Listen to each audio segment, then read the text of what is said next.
এই কোরআনের পাওয়ার এত বেশি, হাসরের ময়দানে কোরআন আল্লাহর কাছে সাক্ষী দিবে, আল্লাহর কাছে সুপারিশ করবে জান্নাতে যাওয়ার জন্য। সুবহানাল্লাহ। ক্বালা রাসূলুল্লাহি সাল্লাল্লাহু আলাইহি ওয়াসাল্লাম, আল্লাহর নবী বলেন, আল কুরআনু শাফিউন মুশাফফাউন, কোরআন এমন একটা কিতাব, কোরআন এমন সুপারিশকারী যার সুপারিশ হাসরের ময়দানে গ্রহণ করা হবে। সুবহানাল্লাহ। ওয়া মাহিলুন মুসাদ্দাকুন, কোরআন এমন বিতর্ককারী কিতাব, হাসরের ময়দানে তার বিতর্ককে গ্রহণ করা হবে। সুবহানাল্লাহ। শুধু এতটুকুই নয়, আল্লাহর রাসূল বলেন, ফামান জাআলাহু আমামাহু কাদাহু ইলাল জান্নাহ, কোন মানুষ যদি তার জীবন পরিচালনা করার ক্ষেত্রে কোরআনকে অগ্রগামী করে, কোরআনকে সামনে রাখে, কোরআন নিয়ে তার জীবন পরিচালনা করে, আল্লাহর রাসূল বলেন এই কোরআন তাকে জান্নাতে পৌঁছায়া দিবে। সুবহানাল্লাহ। আমান জাআলাহু খালফা যাহরিহি, আর কোরআন নিয়ে যারা চলে না, কোরআনের অনুযায়ী যারা জীবনকে গঠন করতে পারে না, কোরআনকে যারা পিছনে ফালায় রাখে, কাদাহু ইলান নার, আল্লাহর রাসূল বলেন এই কোরআন তাকে জাহান্নামের দিকে নিয়ে যাবে। রমজান মাস হলো কোরআন নাজিলের মাস। এই রমজান মাসে আল্লাহ পাক রব্বুল আলামিন কোরআনে কারীম নাজিল করেছেন। কোরআনের এত মহত্ব, এত গুরুত্ব যে এই কোরআনের উপর ঈমান আনা ফরজ, কোরআনের উপর ঈমান রাখা ফরজ, কোরআন তেলাওয়াত করা ফরজ, কোরআন তেলাওয়াত করা ফরজ, কোরআন অন্যকে শিখা ফরজ, কোরআন নিজে শিখা ফরজ, কোরআনের উপর আমল করা, কোরআনকে মানা ফরজ। স্বয়ং মুহাম্মদুর রাসূলুল্লাহ সাল্লাল্লাহু আলাইহি ওয়াসাল্লামের জন্য কোরআনের উপর ঈমান আনা ফরজ ছিল। শুধু উম্মত নয়, নবীজির উপরও কোরআনের উপর ঈমান আনা ফরজ ছিল। এজন্য আল্লাহ পাক রব্বুল আলামিন বলেন, আমানার রাসূলু বিমা উনজিলা ইলাইহি মির রাব্বিহি ওয়াল মুমিনুন, মুহাম্মদুর রাসূলুল্লাহ সাল্লাল্লাহু আলাইহি ওয়াসাল্লামের উপর যে কিতাব নাজিল করা হয়েছে, এই কিতাবের উপর ঈমান এনেছেন মুহাম্মদ সাল্লাল্লাহু আলাইহি ওয়াসাল্লাম এবং তার সমস্ত উম্মতে মুহাম্মাদি, সমস্ত মুমিনগণ কোরআনের উপর ঈমান এনেছে। তার মানে এই কোরআন শুধু উম্মতের উপর, কোরআনের উপর ঈমান আনা ফরজ নয়, বরং স্বয়ং নবীজির উপরও এই কোরআনের উপর ঈমান আনা ফরজ ছিল।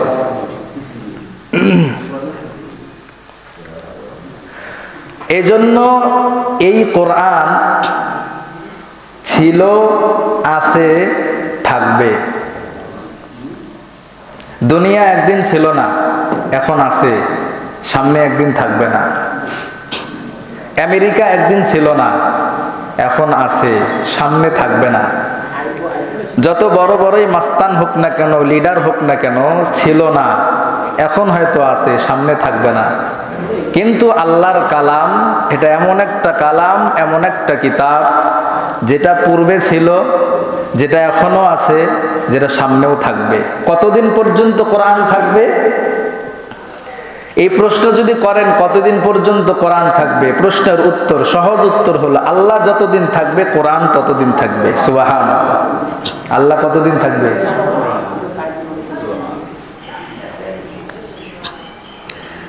এজন্য আল্লাহ তাআলা বলেন, লাইসা কামিসলিহি শাই, আল্লাহর মতো আরেকজন আল্লাহ নাই।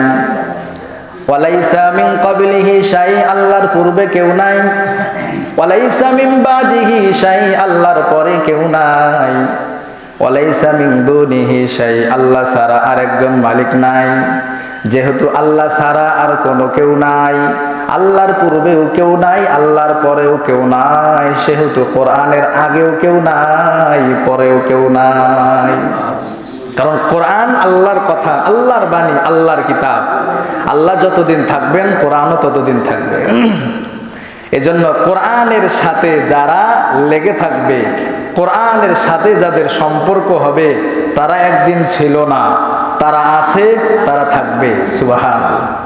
কারণ কোরআন কতদিন থাকবে? আল্লাহ যতদিন থাকবে। কোরআনের সাথে যাদের সম্পর্ক হবে তারাও কতদিন থাকবে? আল্লাহ যতদিন থাকবে। সুবহানাল্লাহ।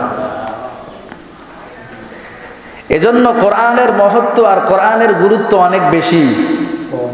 আমরা এটাকে দুনিয়ার সাধারণ কোনো কিতাব মনে করি, আসলে এটা দুনিয়ার সাধারণ কোনো কিতাব নয়। এই কোরআন মানুষকে অন্ধকার থেকে আলোর দিকে নিয়ে আসে। 1400 বছরের আগের ঘটনাও নয়, 100 বছরের আগের ঘটনাও নয়, সমসাময়িক একটা ঘটনা আমেরিকায় ঘটছে। বাংলাদেশ থেকে, পাকিস্তান থেকে, বিভিন্ন দেশ থেকে আমেরিকায় যায় না, প্রবাসে যারা যায়, তো আমেরিকায় এরকম তো সচরাচর মসজিদ নাই, মসজিদ থাকলেও অনেক দূরে দূরে মসজিদ। তো আমেরিকার মধ্যে কিছু যুবক ছিল, নওজোয়ান যুবক, কয়েকজন যুবক বিভিন্ন দেশ থেকে আসছে তারা। তো তারা মুসলমান হিসেবে তারা প্রতিদিন এক মসজিদে 5 ওয়াক্ত নামাজ আদায় করে। আল্লাহর বান্দারা প্রতিদিন মসজিদে আয়েশা 5 বেলার নামাজ আদায় করে। পাকিস্তান থেকে একজন নওজোয়ান যুবক প্রতিদিন নামাজ আদায় করে। পাকিস্তানের একজন নওজোয়ান যুবক হঠাৎ করে 1 ওয়াক্ত নামাজ মসজিদে পড়ে নাই। আল্লাহর বান্দা যুবককে না দেখার কারণে অন্যান্য বন্ধুরা আলোচনা শুরু করতে লাগলো, বন্ধু কোথায় গেল? এতদিন পর্যন্ত প্রতিদিন 5 বেলার নামাজ মসজিদে এসে পড়তো, আজকে কোনো মসজিদে এসে নামাজ আদায় করলো না। পাশ থেকে একজন বন্ধু বলল, হয়তো কোনো কাজে ব্যস্ত হয়ে গেছে, যার কারণে আল্লাহর বান্দা মসজিদে আসতে পারে না, একটু ধৈর্য ধরেই অপেক্ষা করি, দেখি পরের রক্তে আসে কিনা। পরের রক্ত আসলো, আল্লাহর বান্দা আসে না। এভাবে 1 দিন গেল, 2 দিন গেল, আল্লাহর বান্দা মসজিদে আসে না। মসজিদে না আসার কারণে তারা পেরেশান হয়ে গেল, কারণ দিনই বন্ধু, ভিন্ন ভিন্ন দেশ থেকে আমরা এসেছি, কোথায় গেল বন্ধু? 1 সপ্তাহ পর্যন্ত খোঁজ খবর নিল, আল্লাহর বান্দার কোনো খবর পাওয়া গেল না। তার মোবাইল নাম্বারে যোগাযোগ করা হয়, ইমেইল জিমেইলে যোগাযোগ করা হয়, বন্ধুকে আর পাওয়া যায় না। 1 মাস খোঁজ খবর নেওয়ার পর পাওয়া গেল না। 1 মাস, 2 মাস, 3 মাস করে গেতে গেতে 1 বছর হয়ে গেল। একটা মানুষ যখন মারা যায় সর্বোচ্চ 1 মাস পর্যন্ত তার কথা মনে থাকে, 1 মাস পর সবাই স্বাভাবিক হয়ে যায়, যায় কি যায় না? স্বাভাবিক। আর সে তো হলো ভিন্ন দেশি বন্ধু। আমাদের সমাজে মা যদি মারা যায় সর্বোচ্চ 1 মাস মায়ের কথা মনে থাকে, 1 মাস পর সন্তান স্বাভাবিক। সন্তান যদি মারা যায় 2 মাস, 3 মাস, 1 বছর পর্যন্ত মা কান্না করে, বাবা কান্না করে, এরপর স্বাভাবিক। এটাই তো নিয়ম। আল্লাহর বান্দা নওজোয়ান যুবক 1 বছর হয়ে গেল, তার কোনো খবর নাই। এই বন্ধুগুলো 5 বেলার নামাজ মসজিদে এসে পড়ে, কিন্তু ওই বন্ধু নাই, কোনো খবর নাই। 3টা বছর পার হয়ে গেছে। 3 বছর পার হয়ে যাওয়ার পর ফজরের নামাজের সময় আল্লাহর বান্দা মসজিদে হাজির। ইমাম সাহেব ওই নওজোয়ান যুবকের প্রতি দৃষ্টি পড়ে গেছে।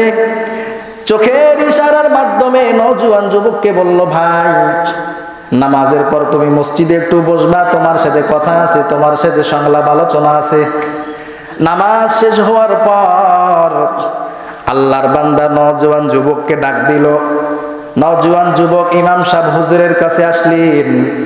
আসার পর ইমাম সাহেব নওজোয়ানকে জিজ্ঞাসা করলো, ভাই প্রতিদিন আমাদের সাথে 5 ওয়াক্ত নামাজ আদায় করেন, অনেক খোঁজাখুঁজি করেছি, আপনার দেখা পাই নাই, সাক্ষাৎ পাই নাই, আপনার কোনো খবর নাই। 3 বছর পার হয়ে গেল, কোথায় ছিলে এতদিন বলো? এবার আল্লাহর বান্দা নওজোয়ান যুবক কান্না করে আর হুজুরকে বলতে লাগে, হুজুর আমি যেই সিটিতে যেখানে কাজ করতাম, যেই অফিসে কাজ করতাম, আমার সাথে এক খ্রিস্টান নারী কাজ করত। ওই খ্রিস্টান মেয়ের সাথে কাজ করতে করতে হঠাৎ মেয়েটাকে আমার ভালো লেগে গেছে। মেয়ের প্রতি আমি দুর্বল হয়ে গেছি। আমি মেয়েকে বিয়ের প্রস্তাব দিয়েছিলাম, কিন্তু মেয়ে রাজি হয় নাই। মেয়ের একটা কথাই আমার পরিবার থেকে যদি তোমার সাথে বিয়ের ব্যবস্থা করে তাহলে আমি তোমাকে বিয়ে করব, তাছাড়া আমি তোমাকে বিয়ে করব না। আমাদের সমাজ ব্যবস্থা তো এমন, মেয়ের পছন্দ হয়েছে তো ছেলের সাথে ভাগছে, ছেলের পছন্দ হয়েছে ছেলে মেয়েকে নিয়ে ভাগছে। মা বাবা এত কষ্ট করে সন্তানকে লালন পালন করলো, মা বাবার কথার কোনো গুরুত্ব নাই, পরামর্শের কোনো গুরুত্ব নাই, আমাদের সমাজ ব্যবস্থা। তো আল্লাহর বান্দা হুজুর ইমাম সাহেব নওজোয়ান যুবককে জিজ্ঞাসা করলো, 3টা বছর কোথায় ছিলে? আল্লাহর বান্দা কয়, একটা রমণীর প্রেমে পড়ে গিয়েছিলাম, বিয়ের প্রস্তাব দিয়েছিলাম, রাজি হয় নাই। মেয়ে বলছিল আমার বাড়ির পরিবার পক্ষ থেকে যদি রাজি হয় তাহলে আমি বিয়ে বসতে পারি, আমার বাবা মায়ের কাছে যাও। এবার নওজোয়ান যুবক ওই মেয়ের মা বাবার পরিবারের কাছে গেছে, পরিবারের কাছে যাওয়ার পর বিয়ের প্রস্তাব দিয়েছে। মেয়ের পরিবারের পক্ষ থেকে তাকে বলা হলো, যদি তুমি আমাদের মেয়েকে বিবাহ করতে চাও তাহলে কয়েকটা শর্ত পূরণ করা লাগবে। কি শর্ত? প্রথম নাম্বার শর্ত, তুমি যে ধর্মে আসো ইসলাম ধর্মে, এই ইসলাম ধর্ম ত্যাগ করতে হবে। নাউজুবিল্লাহ। আল্লাহর বান্দা নওজোয়ান যুবক কয়, আপনাদের মেয়েকে বিয়ে করার জন্য যদি ইসলাম পরিত্যাগ করতে হয় তবু আমি ইসলাম পরিত্যাগ করতে রাজি আছি, তবু আপনাদের মেয়েকে আমি বিয়ে করব। ঠিক আছে, ইসলাম ত্যাগ করলো। ইসলাম পরিত্যাগ করার পর আল্লাহর বান্দার সাথে বিয়ে হয়ে গেল। বিয়ে হওয়ার পর তারা মেয়ের পক্ষ থেকে কোনোভাবেই তারা মানতে পারছে না এত তাড়াতাড়ি সে ইসলাম ত্যাগ করবে। আবার শর্ত জুড়ে দিল, আরেকটা শর্ত হলো, তোমার মা বাবা পরিবার পরিজন তোমার বন্ধুদের থেকে তুমি আলাদা হতে হবে, তোমাকে আলাদা হতে হবে, তাদের সাথে কোনো সম্পর্ক রাখা যাবে না। কারণ তাদের সাথে যদি তোমার সম্পর্ক থাকে তাহলে তুমি আবার ইসলাম কবুল করতে পারো। বন্ধুদের সাথে যদি কথা বলো, বন্ধুদের সাথে যদি চলাফেরা করো তাহলে তুমি আবার ইসলাম ধর্ম গ্রহণ করতে পারো। এজন্য তোমার পরিবার পরিজন তোমার বন্ধু বান্ধব যা আছে সবার থেকে তোমাকে আলাদা হতে হবে। এমনকি তুমি যেখানে কাজ করো, যেই সিটিতে কাজ করো সেই সিটি পরিবর্তন করে অন্য জায়গায় যেতে হবে। আল্লাহর বান্দা নওজোয়ান কয়, ঠিক আছে, এটাতেও আমি রাজি। মা বাবা আত্মীয় স্বজন পরিবার পরিজন বন্ধু বান্ধব সবাইকে ত্যাগ করে আল্লাহর বান্দা যে সিটিতে ছিল ওই সিটি পরিবর্তন করে অন্য জায়গায় অন্য সিটিতে গিয়ে জব করা শুরু করলো। যখন নিজের বাসা থেকে কাপড় চোপড় নিয়ে বের হবে অন্য সিটিতে যাওয়ার জন্য, কাপড় চাপড় গুছাইছে, হঠাৎ আল্লাহর বান্দার চোখটা তার আলমারির দিকে গেছে যেই জায়গায় আল্লাহর কোরআন রাখা ছিল। কোরআন যেন মনে হয় তাকে হাতছানি দিয়ে ডাকতেছে, রে আল্লাহর বান্দা, প্রতিদিন তুই আমাকে 2 বার করে পড়েছিলি, আজকে ইসলাম ধর্ম ত্যাগ করে অন্য জায়গায় যাবে, তোর ব্যাগের ভিতর কি আমি কোরআন রাখার মতো একটা ছোট জায়গা হবে না? আল্লাহর বান্দা নওজোয়ান বলে, হুজুর, কোরআনের দিকে দৃষ্টি যাবার সাথে সাথে আমি কোরআনটা ব্যাগের মধ্যে নিয়ে নিলাম। কোরআনটা ব্যাগের মধ্যে নেওয়ার পর আমি যখন অন্য সিটিতে গেলাম, কাজকর্ম করলাম, 3টা বছর পর্যন্ত স্বামী স্ত্রী সুন্দরভাবে বসবাস করতে লাগলাম। যেই বাসায় নিলাম, যেই বাসায় থাকতেছিলাম, ওই বাসার এমন জায়গায় আমি কোরআনটা রেখেছিলাম যেই জায়গায় ঘরে প্রবেশ করার সাথে সাথে প্রথম দৃষ্টিটা আমার কোরআনের প্রতি পড়ে। সুবহানাল্লাহ। আমি প্রতিদিন যখন বাড়িতে প্রবেশ করি কোরআনের দিকে তাকাই, আর প্রথমে ঘরে প্রবেশ করি, আর ঘর থেকে যখন বাহিরে যাই কোরআনের দিকে দৃষ্টি করে আমি ঘর থেকে বাহিরে যাই। হঠাৎ একদিন আমার স্ত্রী ঘর পরিষ্কার করবে, ঘরের অপ্রয়োজনীয় যত জিনিস আছে সব জিনিস ঘর থেকে বের করলো। এবার স্ত্রী সাহেবা মনে ভাবতে লাগলো, কোরআন তো আমার স্বামী পড়ে না, এই কোরআন ঘরে রাখার কোনো দরকার নাই, প্রয়োজন নাই, কোরআনটাকেও ফেলে দিতে হয়। আল্লাহর বান্দি কোরআনটা হাতে নিয়ে ডাস্টবিনের মধ্যে ফালাই দিয়েছে। আল্লাহর বান্দা নওজোয়ান যুবক যখন বাড়িতে ফিরছে, বাড়িতে ফেরার পর দেখে আলমারির ভিতরে, বাড়িতে প্রবেশ করার সাথে সাথে ওই আলমারির দিকে তার দৃষ্টি গেছে। আলমারির দিকে দৃষ্টি যাওয়ার পর আল্লাহর বান্দা দেখতেছে কোরআন তো নাই। সাথে সাথে রাগ হয়ে স্ত্রীকে বলল, বেগম সাহেবা, এই জায়গায় যে কোরআন রেখেছিলাম কোরআন কোথায়? স্ত্রী বলতে লাগলো, আজকে ঘর পরিষ্কার করেছি, ঘরের অপ্রয়োজনীয় যত জিনিস আসে সবগুলো ফেলে দিয়েছি, তাই কোরআনটাকেও ডাস্টবিনের মধ্যে ফেলে দিয়েছি। নাউজুবিল্লাহ। আল্লাহর বান্দা নওজোয়ান কয়, কোরআন কোন ডাস্টবিনে ফালাইছো? এবার যুবতী রমণী স্ত্রী বলে, অমুক ডাস্টবিনের মধ্যে কোরআন ফালাই দিয়েছি। আল্লাহর বান্দা ঘর থেকে এক দৌড় দিয়া ওই ডাস্টবিনের মধ্যে চলে গেছে। এখন পর্যন্ত অনেক ময়লা আর স্তূপ সেখানে জমা হয়ে গেছে। আল্লাহর বান্দা ময়লা সরায়, কোরআন খুঁজতে থাকে, কিন্তু কোরআন পায় না। খুঁজতে থাকে কোরআন পায় না।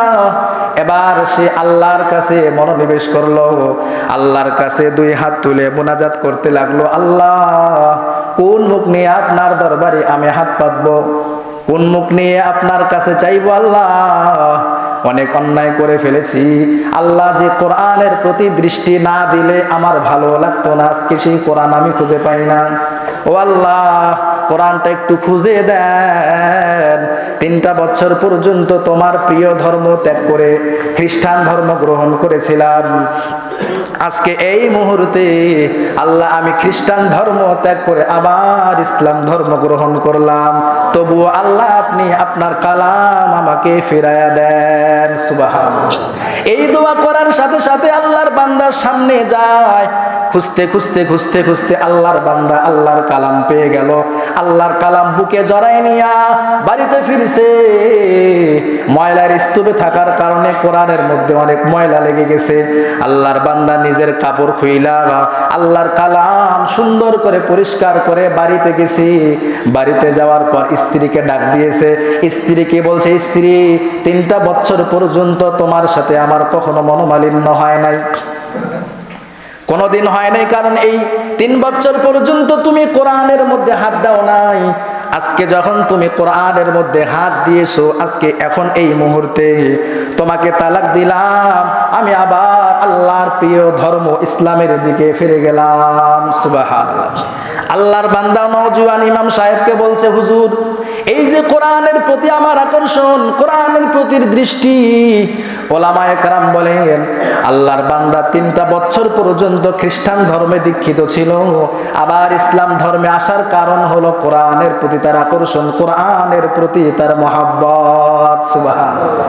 এজন্য কোরআনের সাথে যার সম্পর্ক থাকবে সে কখনো পথভ্রষ্ট হতে পারে না, সে কোনোদিন অন্ধকারের পথে হাঁটতে পারে না। কোরআন তাকে অবশ্যই আলোর দিকে নিয়ে আসবে। সুবহানাল্লাহ। এই হলো কোরআনের মুজিজা। আমরা দিন থেকে এত বিমুখ কেন? দিন থেকে এত বিমুখ হওয়ার মূল কারণ হলো আমাদের কোরআনের সাথে সম্পর্ক নেই। আসলেই তো কোরআনের সাথে আমাদের সম্পর্ক নেই। কোরআনের সাথে সম্পর্ক না থাকার কারণে আমরা আজকে দিন থেকে গাফেল। নামাজ ভালো লাগে না, রোজা ভালো লাগে না, দিনের কথা ভালো লাগে না, দিনের কাজ ভালো লাগে না, কারণ কোরআনের সাথে আমাদের সম্পর্ক নাই। কোরআনের সাথে যদি আমাদের সম্পর্ক থাকতো, দিনের সব আমার কাছে ভালো লাগতো। এটা কোরআনের পাওয়ার, কোরআনের মুজিজা। এজন্য কোরআনের সাথে সম্পর্ক রাখা দরকার আছে না নাই? বলেন আছে না নাই? আছে।